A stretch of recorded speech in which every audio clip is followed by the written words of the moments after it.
السلام عليكم ورحمة الله.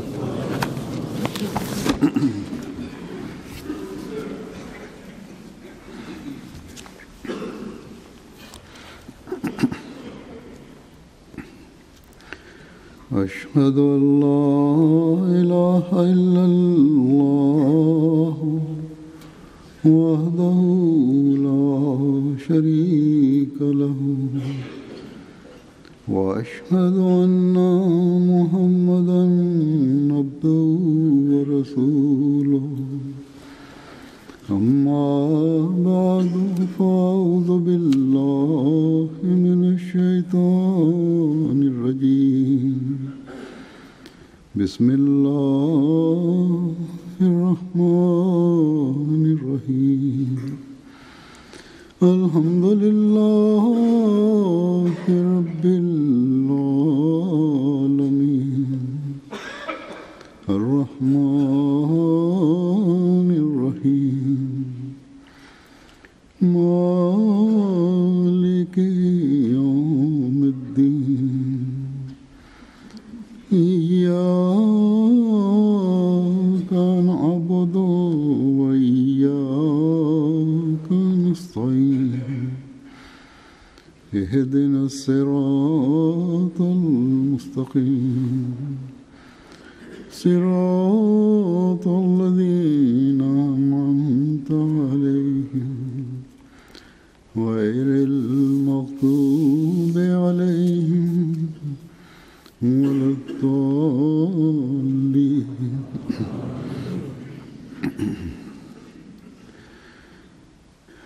गुज़श्ता जुमे को मैंने हज़रत मुस्लिम मऊद रज़ियल्लाहु के हवाले से Am letzten Freitag habe ich einige Ereignisse erwähnt über Hazrat Muslim Maud radiallahu ta'ala anhu und vor allem über die Anfangszustände in Qadian, wie damals die Umgebung von Qadian aussah und dass auch beim Spaziergang des verheißenen Messias nur ein Mensch ihn begleitete und die Wege führten durch Felder, kleine, unscheinbare Wege.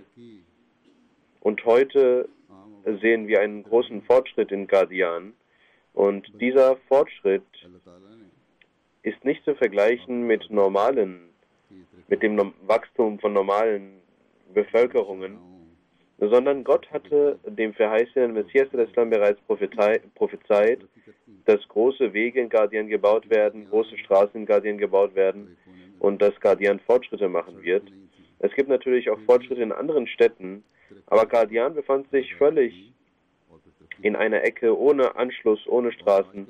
Aber Gott bescherte dem verheißenen Messias al-Islam die Prophezeiung, dass Qadian Fortschritte machen wird. Und wenn wir Qadian heute betrachten, dann sehen wir, dass von weit weg Leute kommen, um sich Qadian anzuschauen. Und der Teil von Qadian, der Jamaat gehört, dort sehen wir, dass die Gebäude so stark ausgebaut sind und schön sind, dass die staatlichen Behörden oft anfragen, dass sie diese Gebäude verwenden möchten, um irgendwelche Veranstaltungen durchzuführen.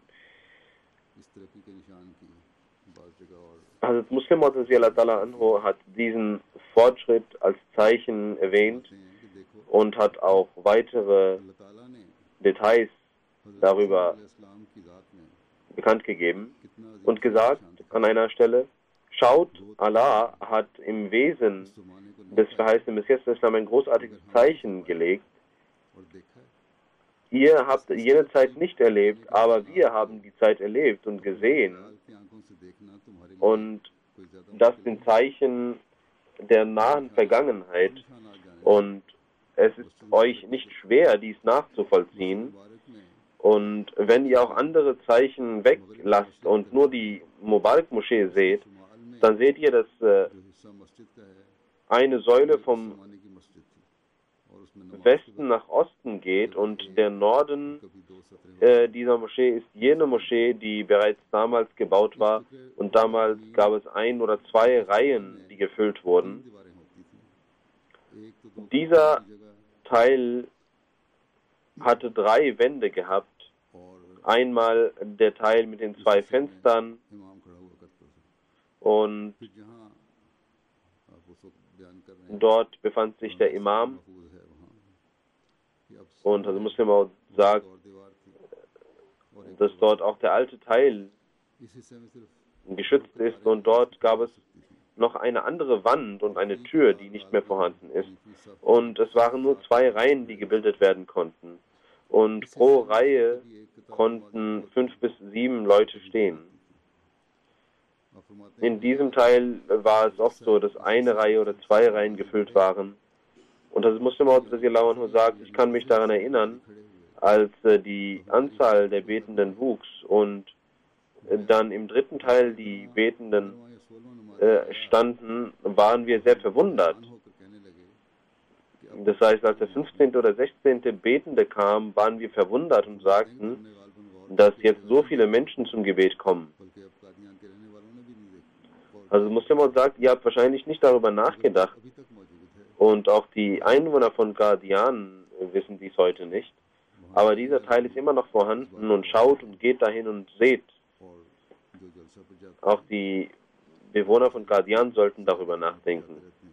Und auch diejenigen, die die Jalsa in Qadian besuchen oder andere Möglichkeiten finden, nach Qadian zu gehen während des Jahres, sollten dort stehen und sehen in ihrer Vorstellung diese alte Zeit wieder ins Gedächtnis rufen, dann werden sie einen Fortschritt im Glauben machen.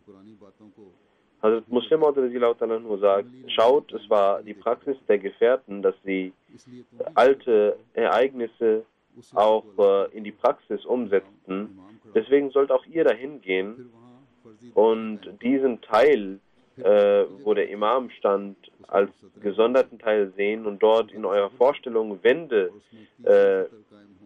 bauen und dann darüber nachdenken, wie viele Reihen gebildet werden konnten. Und denkt mal darüber nach, wie wir uns wunderten, als man die 3. Reihe bilden musste, weil so viele Menschen da waren. Und dann denkt darüber nach, wie die Segnungen Gottes uns überschütten und wie sie uns Fortschritte machen lassen. Dann sagt Muslim über jene Änderung, die auch in den Menschen stattfand. Also Muslim sagt, ich kann mich daran erinnern, dass auch die Verwandten eine Änderung in sich durchmachten. Es gab Gegner in der Familie des verheißenen Messias unter den Verwandten, die dann aber sich der Jamaat anschlossen. Und der Muslim sagt, ich kann mich daran erinnern, dass wir eine kleine, unbebaute Stelle hatten in der Nähe des Hauses und dort gab es Treppen und wir mussten über das Haus, über die Treppen klettern. Und also Muslim sagt, dass obwohl meine Mutter aus Indien stammt und dem Hindustan angehört und nicht Punjabi sprach, konnte sie nicht verstehen, was es bedeutet, was der Mann sagte. Und ich fragte meine Mutter, was dies bedeutet, und sie sagte mir, das bedeutet, dass der Rabe und seine Kinder gleich sind. Und die Leute spotten euch und sagen, dass dein Vater ein Rabe ist und ihr seid die Kinder des Raben. Und also Muslim sagt, dass diese Dai, diese Tante, die dies sagte, dass weil sie war es, die dies zu sagen pflegte. Und heute sehen wir, wie respektvoll sie uns behandelt. Und wenn ich zu ihr sage, dass sie schwach geworden sind, alt geworden sind und sich kein Leid zufügen sollen, dann sagte sie, sie sind mein Bir und ich gehorche ihnen. Das heißt, das war die Tante, die erst spottete und dann uns zu Bir machte. Und ihr könnt sehen, wenn Allah die Welt ändern möchte, wie er dies tut. Schaut auf diese Menschen und profitiert davon und versucht in euch eine Änderung hervorzurufen, die euch zu den Geliebten Gottes macht und damit ihr zu der Gruppe Allahs gehört und euch dieser Gruppe Allahs anschließt. Diese Ereignisse, wie ich gesagt habe, sind dazu da, um unseren Glauben zu stärken, zu erfrischen. Und sie lenken unsere Aufmerksamkeit dahingehend, dass wir unseren Glauben stärken sollten. Und sie sind auch dafür da, dass sie uns dazu führen sollten, dass wir Gott näher kommen. Sie sollten uns dazu führen, dass wir sehen, wie die Unterstützung Allahs mit dem verheißenen Messias al-Islam ist. Auch wir sollten Teil daran haben und auch die Ahmadis in Qadian vor allem sollten sich dahingehend bemühen. Jeder von uns, viele von uns wissen und sprechen auch darüber, dass der verheißene Messias al-Islam gesagt hat, dass Qadian Fortschritte machen wird. Vor einigen Freitagsansprachen hatte ich auch einige Ereignisse erwähnt und auch darüber berichtet, dass Qadian bis zum Fluss von Bayaz sich verbreiten wird. Und Muslim Maud, der verheißene Messias, hatte dies aufgrund eines Traumes bekannt gegeben. Dieser Zustand der Betenden in Qadian, den Muslim Maud uns gezeigt hat, diese Vorstellung, dass die Moschee ein kleines Zimmer war und das Wachstum der Jamaat und die Verbreitung der Moschee und die Größe der Moschee, die danach stattfand, die Vergrößerung, und dann der Fortschritt des Qadian, den der verheißene Messias al-Islam in seiner Prophezeiung vorhergesagt hatte, das sind Zeichen, einige Zeichen aus den Zeichen des verheißenen Messias al-Islam. Obwohl Qadian noch nicht so weit verbreitet ist, wie es sein wird, aber wenn wir die Zeichen sehen, mit unseren eigenen Augen sehen, wie sie in Erfüllung gehen, dann wird auf jeden Fall eine Zeit kommen, wenn auch dieses Zeichen in Erfüllung gehen wird und die ganze Welt sehen wird. Und wie ich gesagt habe, heutzutage ist Qadian verglichen mit dem damaligen Qadian ein großes Gebiet und hat große Fortschritte gemacht. Also Muslim Maud hat diese Prophezeiung, dass die Einwohnerzahl von Qadian so steigen wird bis zum Fluss von Bayaz. Und also Muslim Maud hat die Jamaat-Mitglieder auch auf ihre Verantwortungen aufmerksam gemacht. Und diese Verantwortungen tragen nicht nur die Bewohner Qadians, sondern ein jeder Ahmadi, jedes Mitglied der Jamaat muss dies vor Augen führen. Er hat uns auch auf die Verrichtung der Gebete hingewiesen und es ist sehr seltsam, dass die Einwohnerzahl, das Wachstum der Einwohnerzahl etwas mit dem Gebet zu tun hat.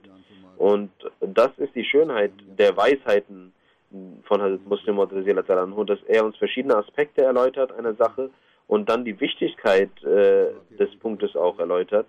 Und dieses Ereignis, wie ich gesagt habe, dass Qadian bis zum Fluss von Bayaz wachsen wird, darüber sagt Hazrat Muslim Maud, dass der verheißene Messias Islam einmal im Traum sah, dass die Einwohner, die Bevölkerung Qadians bis zum Bayaz-Fluss steigt. Und Hazrat Muslim Maud sagt, ich denke aus diesem Traum, dass in Qadian bestimmt 1 oder 1,2 Millionen Menschen leben werden, nach einer Schätzung. Und wenn diese Millionen Menschen dort leben, dann bedeutet dies, dass 400.000 Menschen für das Freitagsgebet kommen werden. Und also Muslim sagt, meines Erachtens wird diese Moschee sehr wachsen, die Aqsa-Moschee, und wir müssen diese Moschee wahrscheinlich so stark erweitern, dass 400.000 Betende dort Platz finden. 400.000 Betete in einer Moschee ist natürlich schwierig. Die Masjid Aqsa, wenn man diese erweitert, und die wurde erweitert, und wenn sie erweitert wird, auch später, dann, und auch wenn man die Häuser drumherum stürzen lässt, dann können niemals 400.000 Menschen dort beten. Man hat die Moschee erweitert, soweit es ging. Das Darul Masih der Ort von Dar al-Masih und die Häuser, diese müssen auch beschützt werden, weil das die Häuser, die historischen Häuser, Gebäude sind, die zur Zeit des Messias al-Islam dort standen. Deswegen konnte man auch nicht diese Häuser stürzen lassen, um die Moschee zu erweitern.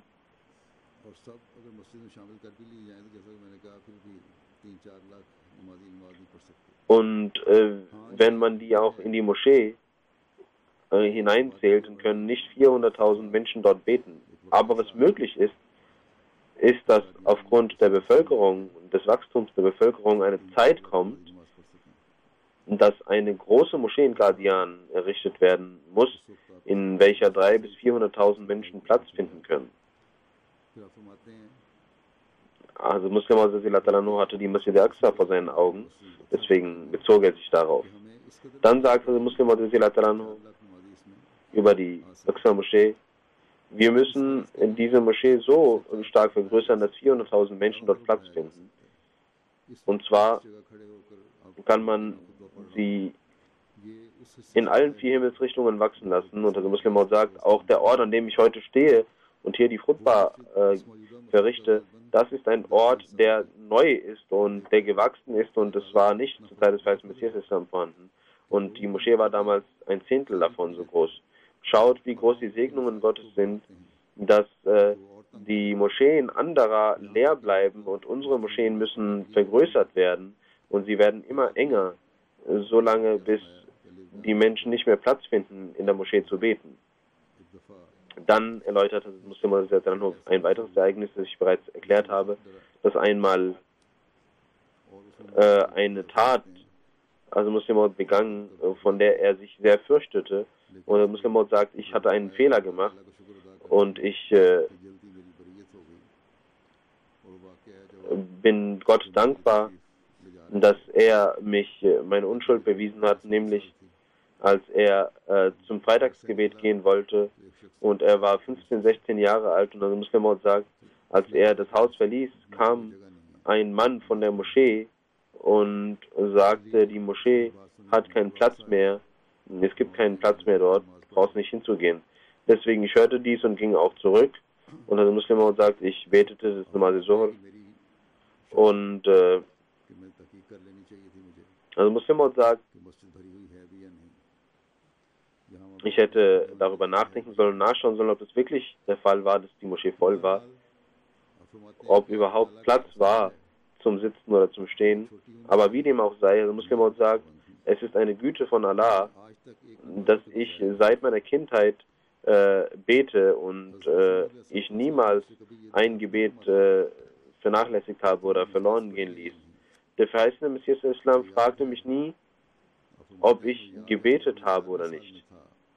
Ich kann mich daran erinnern, also Muslim sagt, ich kann mich daran erinnern, als ich 10, 11 Jahre alt war, betete ich das Soha und Ishraq-Gebet, und ich machte Wuzu und nahm den Mantel des verheißten Messias Islam und ich weinte vor Gott, und ich versprach, dass ich niemals das Gebet vernachlässigen werde. Und es ist eine Segnung von Allah, dass ich nach diesem Versprechen niemals ein Gebet vernachlässigt habe. Aber da ich ein Kind war und innerhalb der Kindheit passiert ist, dass manchmal eine Schwäche entsteht und man nicht ein Bajmat Namaz verrichtet, deswegen ging jemand zum verheißten Messias Islam und verpetzte mich und sagte, dass dieser Junge nicht immer das Bajmat Namaz verrichtet. Und Hazrat Mir Muhammad Ishaq Sahib ist 2 Jahre jünger als ich, sagte Muslim Maud. Und weil wir in der Kindheit zusammen spielten und unser Nana Jan bin Nasir Nawab Sahib sehr klug war, und deswegen war er immer mit Mir Muhammad Ishaq Sahib sehr wütend und war sehr streng, was das Gebet anging mit seinem Sohn. Und jemand verpetzte mich beim verheißten Messias Islam, und der verheißene Messias Islam sagte, dass es jemanden gibt, der für seinen Vater betet, also für Mir Nasir Nawab Sahib. Ich möchte nicht, dass der Zweite nur für mich betet. Ich möchte, dass er Gott anbetet. Der verheißene Messias Islam machte mich also niemals zum Gebet, zwang mich niemals zum Gebet und ich betete das Gebet freiwillig aus freien Stücken. Man sollte daraus aber nicht verstehen, dass die Kinder sollten nicht denken, dass die Eltern ihre Kinder nicht zum Gebet aufrufen sollen. Oder weder sollten sie das tun, noch sollten die Eltern denken, dass ihre Aufgabe nicht darin besteht, ihre Kinder zum Gebet zu führen. Also Muslim sagt, der verheißene Messias al-Islam, und hat der verheißene Messias al-Islam besondere Prophezeiungen gehabt und besondere Kenntnisse gehabt. Und der verheißene Messias al-Islam wusste, dass dieser Junge derjenige sein wird, der eines Tages der Muslim-Maud sein wird, der verheißene Reformer. Deswegen war er voller Überzeugung, dass er nur für Gott betet und dass Allah selbst ihn reformieren wird. Und also Muslim sagt, dass er im Alter von 11 Jahren Gott versprach und aufwühlend betete für das Gebet. Und das zeigt, wie er sich um das Gebet bemühte. Also Muslim sagt also, dass damals an dem Tag es mein Fehler war und Gott meinen Fehler beseitigen wollte, dass ich auch die Schwäche, die ich manchmal hatte, dass auch ich diese Schwäche beseitige, was das Namaz Bajamat angeht. Und der verheißene Messias sah mich und nach dem Freitagsgebet und sagte, Mahmud, komm zu mir. Ich ging dorthin und er sagte, du bist heute nicht zum Freitagsgebet gekommen. Ich sagte, ich war dort, aber ich erfuhr, dass die Moschee voll war und dass kein Platz mehr vorhanden war.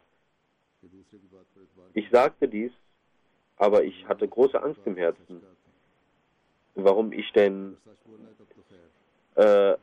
mich auf den Menschen verließ, der mir diese Informationen gab.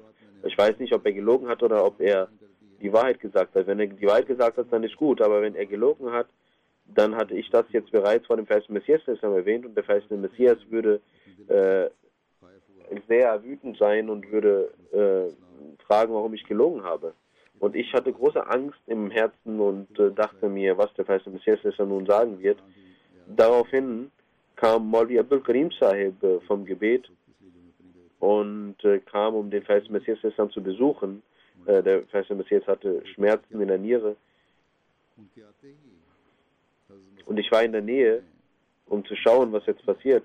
Und als er kam, fragte der verheißene Messias Maulvi Sahib, waren heute sehr viele Leute auf dem Freitagsgebet da und gab es keinen Platz in der Moschee? Und also Muslim sagt, als ich diese Frage hörte, hatte ich große Angst und große Furcht. Gott weiß, ob dieser Mensch gelogen hatte oder nicht, aber Gott bewahrte meine Ehre. Und Maulvi Abdul Karim Sahib Marhum war ein sehr gütiger Mensch und sehr dankbarer Mensch. Und als er dies hörte und sagte, Huzur, es ist eine große Segnung von Allah. Die Moschee war voller Leute und es gab keinen Platz mehr zum Sitzen. Dann wusste ich, dass der Ahmad die Wahrheit gesagt hat. Und das ist der Fortschritt, sagte der Muslim Maud, unser Fortschritt, dass unsere Moscheen wachsen müssen und immer voll sein müssen mit Betenden. Solange ihr eure Moscheen erfüllt, werdet auch ihr erfüllt werden mit Gottes Segnungen. Und wenn ihr die Moscheen verlasst, wird Gott euch verlassen. Die Verbreitung von Qadian und der Fortschritt der Jamaat Ahmadiyya geschieht nicht nur, was die Böden und was die Anzahl angeht, sondern der Fortschritt der Jamaat hängt zusammen mit der Bevölkerung unserer Häuser und mit der Bevölkerung der Häuser Gottes. Deswegen muss jeder Ahmadi, egal ob er in Qadian lebt oder anderswo, jeder, der den Fortschritt von Qadian sehen möchte und jeder, der in Rabwa den Fortschritt von Rabwa sehen möchte oder in irgendeinem anderen Land lebt und Teil des Fortschritts der Jamaat werden möchte und den Fortschritt der Jamaat sehen möchte, der muss sich um die Bevölkerung und die Anwesenheit in den Moscheen kümmern. Und das ist eine essentielle Sache. Dass dieser Fortschritt durch die Segnungen Gottes passiert. Und die Segnungen Gottes bekommt man, indem man seine Häuser bevölkert und die Pflichten erfüllt, die mit seinen Häusern zusammenhängen. Deswegen sollten wir heute, wenn wir um die Errichtung von Moscheen sprechen, dann sollten wir auch versuchen, dass unsere Moscheen kleiner werden, immer kleiner werden und gefüllt werden mit Betenden. Kleiner werden heißt, dass kein Platz mehr übrig bleibt für die Betenden. Und wir sollten versuchen, eine Bindung mit Gott einzugehen, damit Allah uns niemals verlässt und wir immer jede Prophezeiung des verheißenen Messias al-Islam sehen, wie diese in Erfüllung geht. Hazrat Muslim Maud hat über diese Prophezeiung, als er prophezeite, dass Qadian wachsen wird, dann hat Hazrat Muslim Maud noch weitere Sachen gesagt, nämlich, was waren die Zustände von Qadian damals? Also Muslim Maud sagt, ich möchte diese Prophezeiung über Qadian erwähnen, die den Fortschritt von Qadian betrifft. Und Hazrat Muslim Maud sagt, nämlich, es wurde dem verheißenen Messias prophezeit, dass das Dorf von Qadian wachsen wird bis hin zu einer großen Stadt wie Bombay oder Calcutta. Und das heißt, es werden Millionen Menschen in Qadian leben. Und der Muslim sagt in der damaligen Zeit als Schätzung, dass bis zum Norden die Bevölkerung bis zum Fluss Bayas wachsen wird, nämlich 9 Meilen vor Qadian. Und als diese Prophezeiung veröffentlicht wurde, war der Zustand von Qadian so, dass seine Bevölkerung nur 2000 Menschen betrug. Und es gab nur ein paar erbaute Häuser. Alle anderen Häuser waren nicht erbaut, sondern waren sehr schwach errichtet. Und die Mieten waren so niedrig, dass man mit 4, 5 Annas Häuser mieten konnte. Und man bekam für 10, 12 Rupien Böden. Und der Bazar war so, dass man nicht einmal so viel Mehl hatte im Bazar, dass man 2, 3 Rupien Mehl bekommen konnte, sondern es gab Weizen, den man noch mahlen musste und der dann gemahlen werden musste. Und es gab eine kleine Schule, die nur bis zur Grundschule ging, und der Lehrer, der dort unterrichtete, war sogar auch ein Postbote, und es gab einmal in der Woche die Möglichkeit, Post zu erhalten in Qadian, und die Gebäude waren sehr schwach errichtet, und es gab nichts, was bewiesen hätte, dass diese Prophezeiung gemacht werden konnte. Und Qadian war 11 Meilen von der Bahnstation entfernt und die Straße war unbebaut. Und in Ländern, in denen die Eisenbahn fährt, dort gibt es Häuser, natürlich ist es so, dass die Städte wachsen, die in der Nähe ihren Bahnhof haben. Und es gab keinen Grund, dass Qadian wächst, und es gab keine Behörden in Qadian, die Qadian hätten wachsen lassen. Es gab weder ein Silla noch ein Tehsil, nicht einmal Polizei gab es dort, und es gab keinen Markt in Qadian, der hätte zu einem Fortschritt führen können. Als diese Prophezeiung gemacht wurde, waren die Anzahl der Anhänger des verheißenen Messias Islam wenige hundert an der Anzahl, und auch wenn man sie befohlen hätte, nach Qadian zu kommen, wären einige wenige Menschen in Qadian anwesend. Wenn man diese Situation vor Augen führt und dann über die Prophezeiung nachdenkt und dann das Qadian von heute sieht, dann was zwar nicht bis zum Bayas-Fluss bisher gewachsen ist, aber durch die Segnungen Gottes immer weiter voranschreitet, dann sehen wir, wenn wir das heutige Qadian betrachten, sehen wir, wie dass das ein großartiges Zeichen Gottes ist. Jeder vernünftige Mensch wird dies zugeben, wenn er gerecht ist und wenn er Vernunft besitzt. Wie ich gesagt habe, für einen Ahmadi sind das Dinge, die zur Stärkung ihres Glaubens führen. Und viele Menschen, die recherchieren und die forschen, gehen von hier, um dies zu sehen. Es gibt einen Wissenschaftler,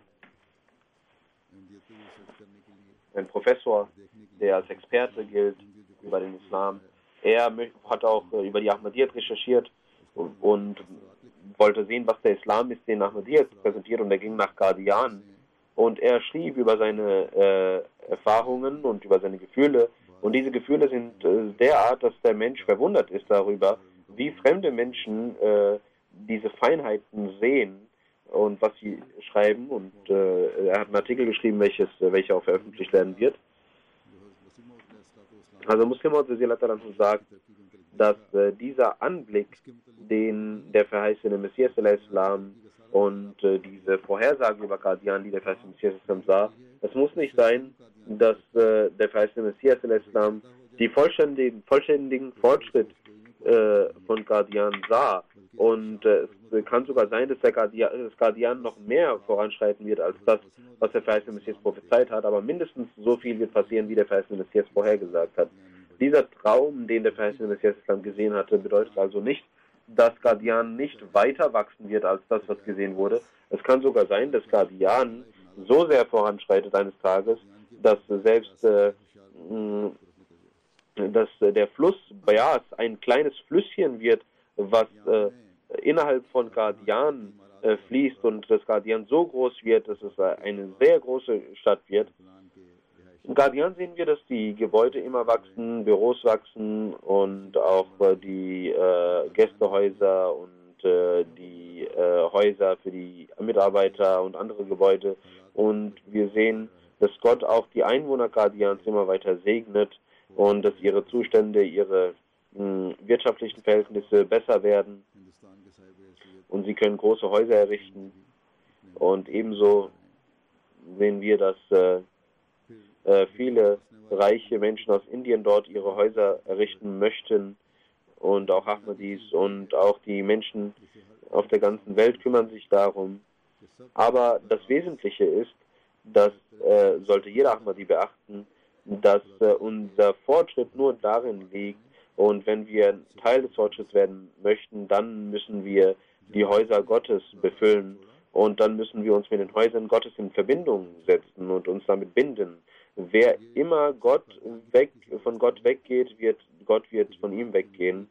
Und das ist nicht nur mit dem Fortschritt von Qadian verbunden, sondern der gesamte Fortschritt der Jamaat hängt damit zusammen, dass wir unsere Moscheen immer mit Betenden füllen, dass sie eng werden und immer die Hoffnung und den Glauben haben, dass Gott uns unterstützen und Fortschritte geben wird. Wir müssen immer sehen und betrachten, dass nicht nur der Fortschritt von Qadian, sondern die gesamte Jamaat, der Fortschritt der Jamaat ist ein Versprechen Gottes.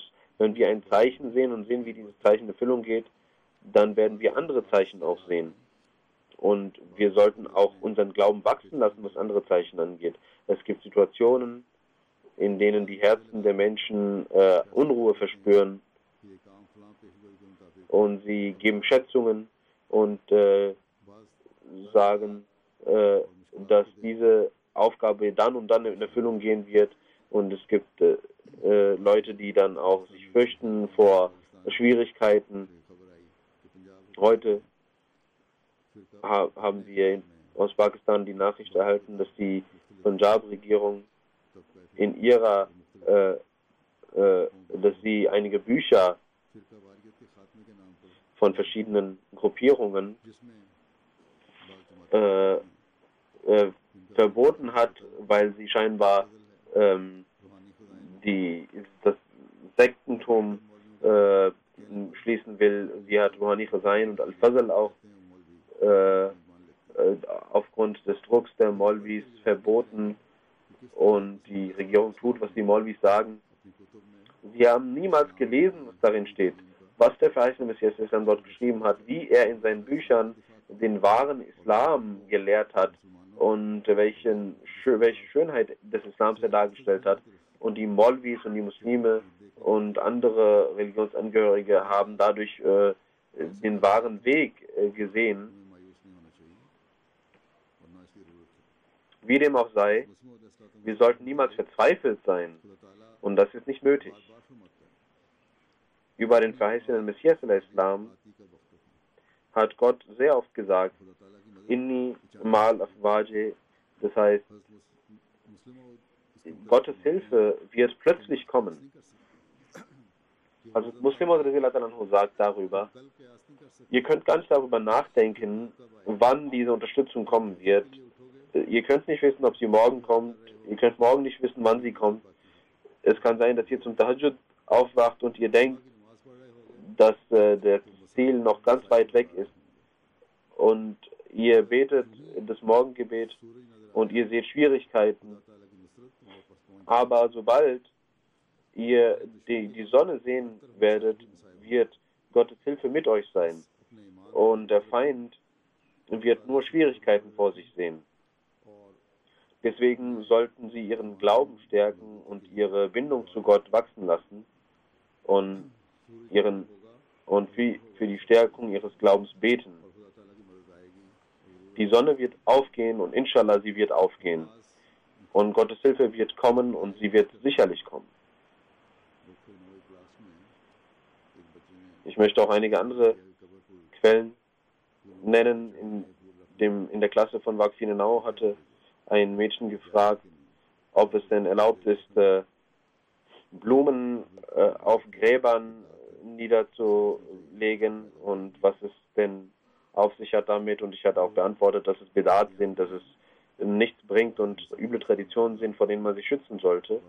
Und in Qadian sehen wir, dass auch früher die Menschen auf dem Grab des Messias Islam das machen wollten, aber wir haben das, dort wurde das Grab auch umzäunt, damit diese üblen Traditionen nicht kommen.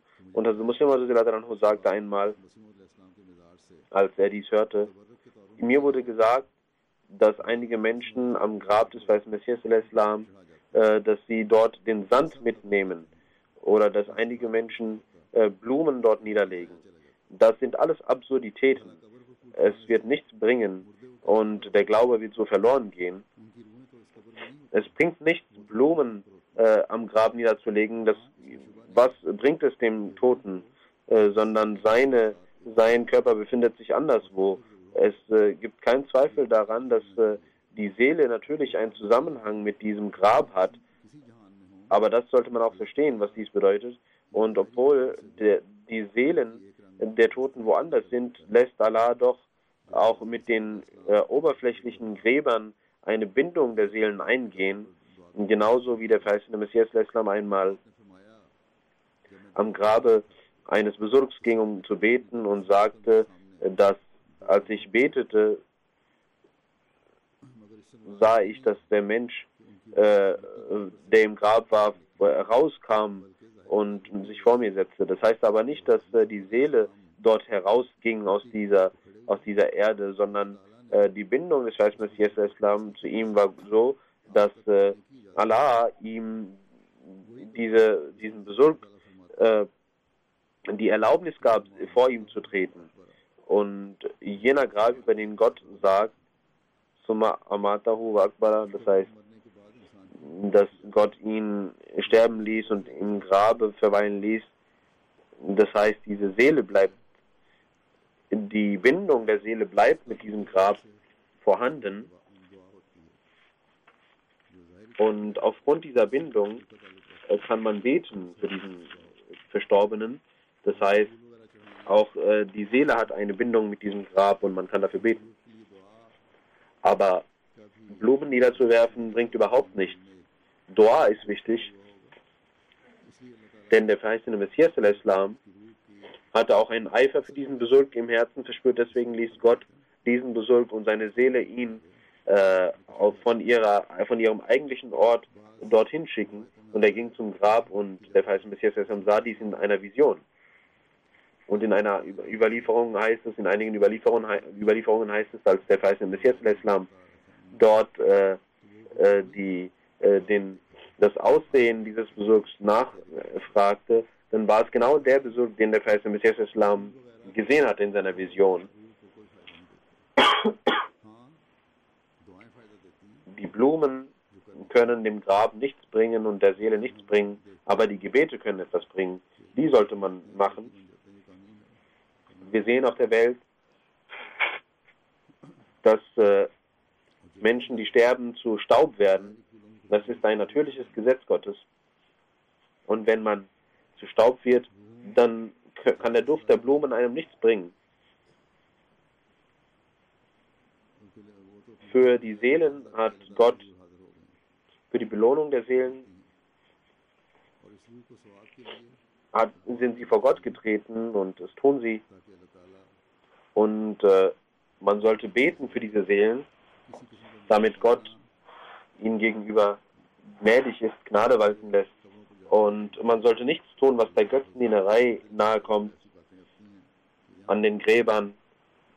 Und durch die Gnade von Allah tun die Ahmadis auch nicht, aber es gibt ein paar Beschwerden, dass einige Menschen Blumen niederlegen. Das sind Absurditäten und wir sollten keineswegs auf unseren Gräbern dies tun. Eine andere Sache, die Muslim erwähnt hat, die in der Philosophie der Lehre des Islams, über das Buch Die Philosophie der Lehren des Islams zusammenhängt, darüber sehen wir, wie einige Menschen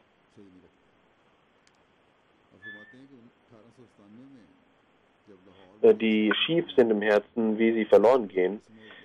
Muslim sagt, dass im Jahre 1897, als die Jalsa in Lahore stattfinden sollte und auch der verheißene Messias al-Islam eingeladen wurde, für diese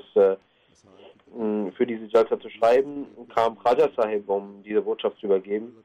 Und der verheißene Messias al-Islam war krank in diesen Tagen und trotz seiner Krankheit schrieb er diesen Artikel, und als der verheißene Messias al-Islam Khaja Sahib diesen Artikel gab, war Khaja Sahib sehr betrübt und sagte, dass dieser Artikel nicht so sehr gewürdigt werden wird und dass er verspottet werden wird. Aber der verheißene Messias al-Islam, Gott hatte ihm prophezeit, Mazmun Balaraha, das heißt, dieser Artikel wird siegen.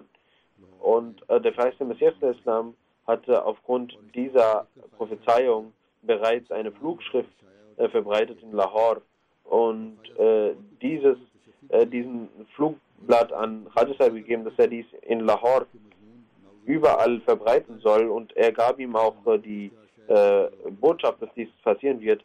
Aber der Khaja Sahib hatte in seinem Dünken bereits gedacht, dass dieser Artikel nichts bringen wird, Gott bewahre. Und er ging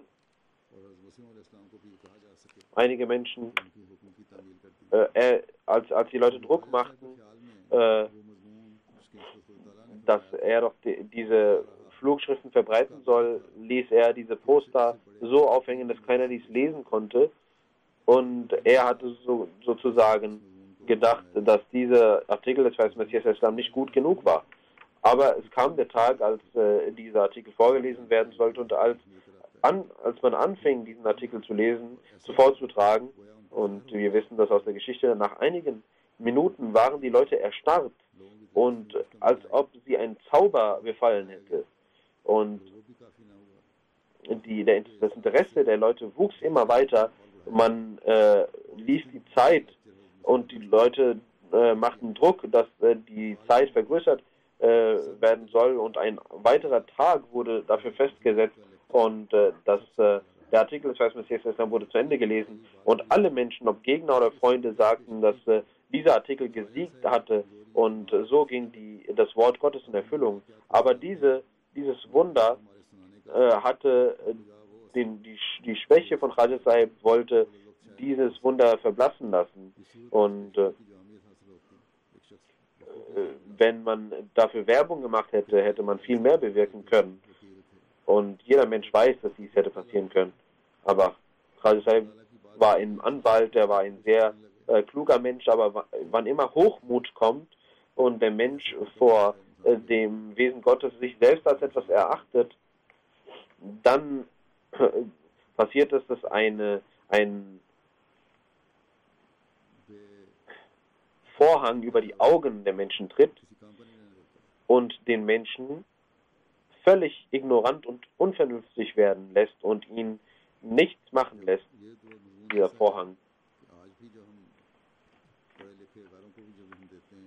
Das ist ein Artikel, wenn wir auch heute Wissenschaftler und anderen Menschen diesen Artikel geben, dann sehen wir, dass sie sehr erfreut darüber sind. Und wenn ich viele Menschen frage, wie sie die Ahmadiyya angenommen haben, sagen sie, wir haben die Philosophie der Lehren des Islam gelesen und so die Ahmadiyya akzeptiert.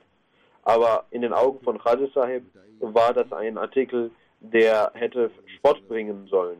Und er war so sehr überzeugt davon, dass auf der einen Seite er das Bad gemacht hat, aber auf der anderen Seite überhaupt nicht gehorsam war, was der Messias ihm gesagt hat und dies gar nicht tat. Aber die Praxis Gottes zeigte, dass die Menschen ihm eine Ohrfeige gaben, dem Khaja Sahib, indem sie diesen Artikel so sehr lobten. Und das sollte die Würde eines Ahmadis sein. Und der Muslim hat ein Ereignis genannt und gesagt, dass erstens die Frage, es gab einen Bericht, dass die Menschen, die Ahmadis, einige Ahmadis an einem Ort waren, in denen die Jamaat beleidigt wurde. Also Muslim sagte, erstens sollte man da gar nicht hingehen, wo Beleidigungen ausgesprochen werden. Es gibt Ahmadis, die da hingehen. Und wenn sie da hingehen, dann zeigt es, dass sie überhaupt keine wahre Würde für die Jamaat besitzen. Denn niemand kann wünschen, dass sein Vater beleidigt wird und dass er das gerne hören möchte. Und wenn jemand sagt, dass dort wird deine Mutter beleidigt, dass er da hingeht und dort hören möchte, wie seine Mutter denn beleidigt wird. Wenn ihr wahres Ehrgefühl für die Jamaat empfindet, dann könnt ihr gar nicht in der Lage sein, dorthin zu gehen, wo der verheißene Messias des Islam und die Musulmanen beleidigt werden. Und wenn ihr da hingeht, dann heißt es, dass ihr kein Ehrgefühl besitzt. Und ich kann mich daran erinnern, sagte der Muslim, dass zur Zeit des verheißenen Messias des Islam die Arias in Lahore eine Jalsa veranstalteten und sie wünschten, dass er einen Artikel schreiben soll, der dort vorgelesen wird. Also Muslim Islam sagte, ich kenne die Gewohnheit dieser Menschen, sie werden den Islam beleidigen, deswegen kann ich nicht an ihrer Versammlung teilnehmen. Aber Dr. Mirza Yaqub Beg Sahib und andere Menschen aus Lahore, die von den Arias beeinflusst wurden, sagten, dass es eine politische Bewegung im Land gibt, deswegen sind die Arias, haben sich geändert. Sie sollten auf jeden Fall einen Artikel schreiben und dort teilnehmen. Und das wird dem Islam sehr viel bringen. Der verheißene Messias des Islam aber, obwohl er dies nicht wollte, tat er, was diese Leute sagten, und schrieb einen Artikel und schickte also Trifus Jawal dort, um diesen Artikel vorzutragen. Und der Muslim sagt, dass ich auch den ersten Kalifen begleitete und der verheißene Messias hatte liebevoll einen Artikel geschrieben. Und ein Arya las seinen Artikel vor, in welchem Beleidigungen gegen den heiligen Propheten Muhammad sallallahu alaihi wasallam geäußert wurden und viel Schmutz wurde dort, Dreck wurde dort verbreitet. Und der Muslim sagt, ich bin so betrübt darüber, dass ein Mensch neben mir saß und er, als dieser Mensch mit Beleidigungen anfing, stieg ich und sagte, ich kann dies nicht hören und ich gehe weg. Aber dieser Mensch, der neben mir saß, sagte, Maulvi Sahib und andere sitzen hier auch und du kannst hier nicht gehen, denn sie würden auch gehen. Ich sagte, ich weiß nicht, was in ihrem Herzen ist, aber ich kann hier nicht sitzen bleiben, ich möchte gehen. Aber er sagte, dass alle Wege gesperrt sind und die Leute stehen an den Türen. Sie können nicht durch die Leute gehen und hier Unfrieden verbreiten. Bleiben Sie sitzen. Ich blieb sitzen, weil er dies sagte. Aber ich bin bis heute betrübt darüber, dass Gott mir in meinem Herzen sagte, dass ich aufstehen soll und ich nicht aufstehen konnte. Und der verheißene Messias, als er dies hörte, dass dies passiert war, dass in der Versammlung der heilige Prophet Muhammad sallallahu alaihi wasallam beleidigt wurde, war er sehr wütend und auch auf den ersten Kalifen. Warum ihr nicht als Protest dort aufgestanden seid und weggegangen seid? Ihr solltet das nicht dulden. Der verheißene Messias war sehr betrübt und wütend und sagte, Maulvi Muhammad Aslan Sahib war nicht in der Versammlung und er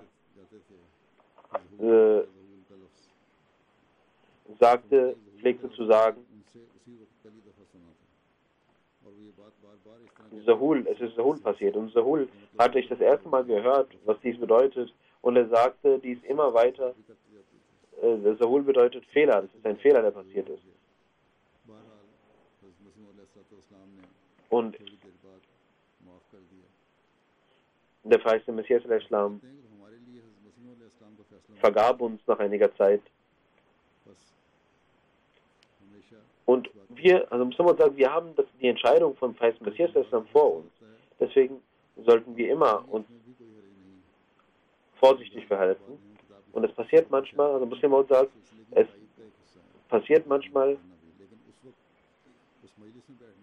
dass Beleidigungen hervorgetan werden und man kann dies auch veröffentlichen, aber man soll nicht solche Versammlungen besuchen. Man kann diese zwar aufnehmen, um zu wissen, was dort gesagt wurde, aber in eine Sitzung gehen und an der Sitzung beiwohnen, das ist nicht erlaubt, denn das würde diese Sitzung stärken. Und also Muslim auch sagt, das, was die Leute gegen uns sagen, das schreiben wir deswegen auf, damit unsere Kinder wissen, was gegen uns gesagt wurde, aber es bringt nichts, solche Versammlungen zu besuchen, das bringt weder uns was noch unseren Kindern etwas. Deswegen solche Menschen, die diese Versammlungen besuchen, haben kein Ehrgefühl. Und ich möchte den Jamaat-Mitgliedern sagen, dass sie sich dafür hüten sollen, solchen Versammlungen beizuwohnen. Auch heute hat dies Gültigkeit und unsere Großen, Älteren und Jugendlichen sollten dies immer beachten und solche Versammlungen gemäß der Lehre des Heiligen Koran sollten sie solche Versammlungen nicht besuchen und weggehen. Möge Allah uns die Kraft geben, auf den richtigen Weg zu gehen. Ich möchte auch über die letzte Freitagsansprache etwas sagen. Ich hatte in der letzten Freitagsansprache ein Ereignis über den verheißenen Messias Islam berichtet, wie sein Husten beseitigt wurde, und ein Mensch sagte mir, dass dort nicht von einer Banane die Rede war, sondern von einem Apfel, aber jedenfalls das Zeichen in Erfüllung. Es gibt beide Überlieferungen. Es gibt auch eine Überlieferung über einen Apfel, dass er erst eine Banane aß und dann auch einen Apfel aß, und also die verschiedenen Zeit hatte dies gebracht, und das war ein sehr bitterer Apfel, dass man sich da hätte erkranken lassen können, aber trotzdem, wie ich berichtet hatte, also Muslim sagte, Allah hat mir gesagt, dass sein Husten beseitigt wurde, deswegen aß er dies, und obwohl er dies nicht wollte, hat er diesen Apfel gegessen. Aber die eigentliche Sache ist, dass Gott ihm prophezeit hatte, dass durch sein Gebet diese Krankheit weggegangen war und niemals. Und das sage ich deswegen, weil ich einen Brief erhalten habe. Vielleicht werden auch andere Briefe kommen, und wenn die Leute dies lesen. Ich hatte dieses Ereignis auch bei mir. Ich hatte es nicht vollständig vorgelesen, aber wie dem auch sei, wir sehen sowohl die Überlieferung über eine Banane als auch über einen Apfel, und beides habe ich jetzt erläutert. Nach dem Freitagsgebet werde ich ein Janaza Raib verrichten, und zwar von unserem Derwesh Haji Mansoor Ahmad Sahib, der am 1. Mai im Alter von 85 Jahren in Qadian verstorben ist. Inna lillahi wa inna ilaihi raji'un. Er war aus Jangri, Sialkot, und wurde dort 1929 geboren. Hazrat Nizamuddin Sahib war sein Vater. Er war der Gefährte des verheißenen Messias Islam, und auch seine Mutter war eine Gefährtin, eine Sahabiya.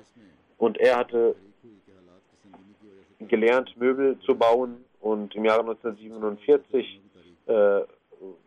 wurden die Khudam in Qadian gerufen, und das Muslim rief die Khudam dazu auf, und er ging 25 Meilen zu Fuß, um dort seine Dienste zur Verfügung zu stellen, dem zweiten Kalifen. Und September, Oktober 1947 kam er nach Qadian. Er war einer der ersten Derwishan von Qadian und hatte mit Mut Qadian beschützt. Und in den ersten Tagen gab es sehr großen Schaden wegen Regen, und er reparierte diese Häuser und hatte auch die Gelegenheit, so der Jamaat zu dienen, und alles, was er bekam als Dienst, und machte er mit Fleiß und großer Hingabe.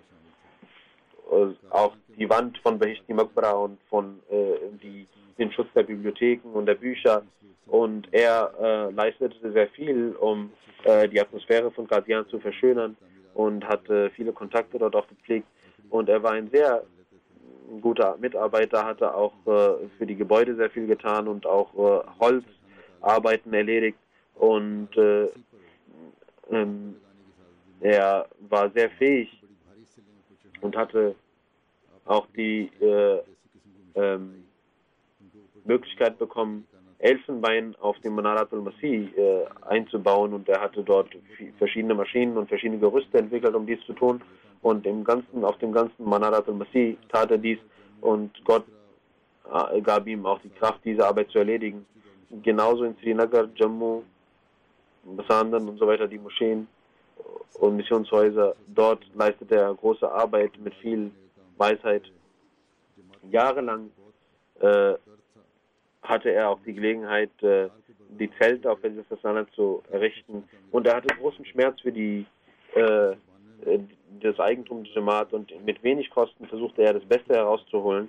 Im Jahre 1992 machte er das Hajj in Baitullah, im Hause Gottes, und er blieb bis zuletzt der Jamaat treu und hatte eine sehr einfache, er schaut immer auf Einfachheit, auch auf seiner Hochzeit macht er eine sehr einfache Versammlung, und seine Frau begleitete ihn immer mit Treue.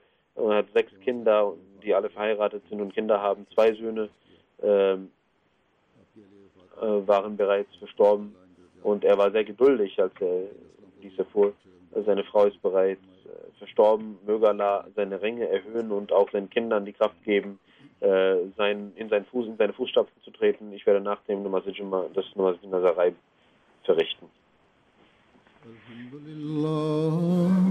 Alhamdulillah, nahmaduhu wa nasta'inuhu wa nastaghfiruhu wa nu'minu bihi wa natawakkalu alayhi wa na'udhu billahi min shururi anfusina wa min sayyiati a'malina. من يهده الله فلا مضل له ومن يضلله فلا هادي له ونشهد أن لا إله إلا الله ونشهد أن محمدا عبده ورسوله. عباد الله رحمكم الله، إن الله يأمر بالعدل والإحسان وإيتاء ذي القربى وينهى عن الفحشاء والمنكر والبغي يعظكم لعلكم تذكرون. اذكروا الله يذكركم وادعوه يستجب لكم ولذكر الله أكبر.